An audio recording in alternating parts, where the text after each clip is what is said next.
The Ho Chi Minh Trail was never a single trail. It was actually a network of over 15,000 miles of roads, footpaths, and waterways.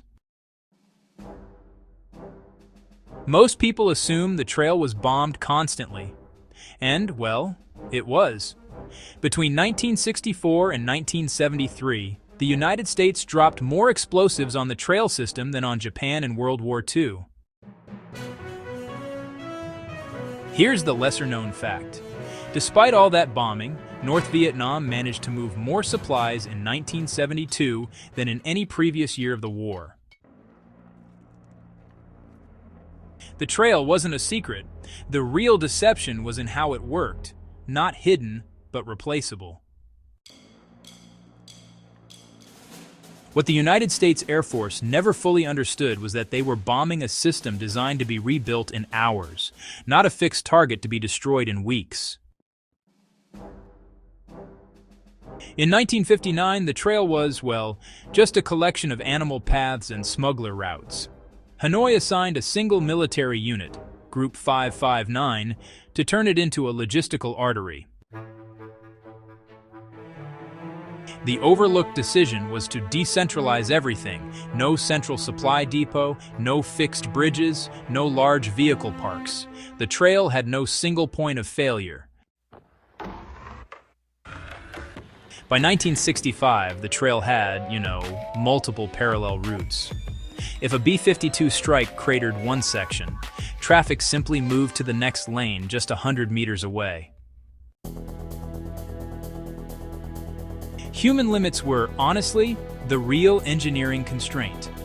A single porter could carry about 50 pounds, but a bicycle, modified with wooden side panels, could carry over 400 pounds. The trail operated almost entirely at night. By 1966, the North Vietnamese had stationed over 30,000 people along the route. Porters, engineers, anti-aircraft gunners, and road repair crews. Here is the wry, dry observation that serious histories enjoy.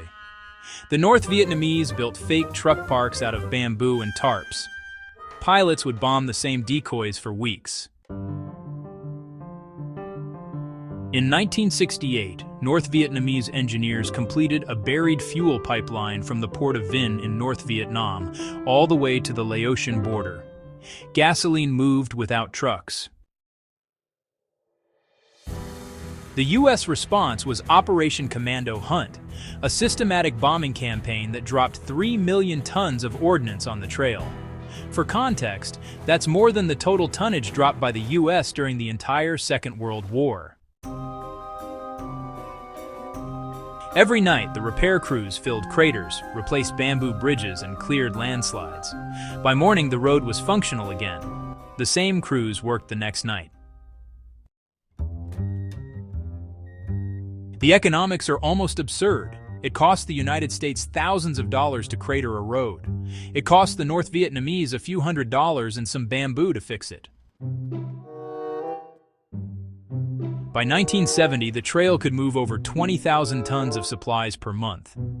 That included not just rice and ammunition, but surface-to-air missiles, artillery pieces, and spare parts for Soviet tanks. Eventually, the United States tried electronic warfare. Sensors, which were dropped by aircraft, could actually detect truck vibrations, footsteps, and, believe it or not, even the smell of urine from rest stops. The counter-deception was, honestly, even simpler. All they had to do was find the sensor, move it to a false location, and then just watch as the bombs fell on empty jungle. In 1971, President Nixon authorized a South Vietnamese ground invasion of Laos in an attempt to cut the trail, Operation Lam Son 719. But it turned out to be a disaster. South Vietnamese forces were routed. By the final year of U.S. involvement, the trail had become a paved highway system. Trucks drove in daylight. The bombing never stopped. It also never worked. The trail was not a logistical problem that air power could solve. It was a test of will, and the U.S. The trail cost thousands of North Vietnamese lives. Porters died from malaria, malnutrition, and bomb fragments. But the system worked because, well, it was built around human limits, not against them. There were short work shifts, redundant paths, and local decision-making at every level. The United States military studied the trail extensively after the war. The official conclusion, in the end, was that air power alone just cannot cut a determined enemy's supply lines without ground forces.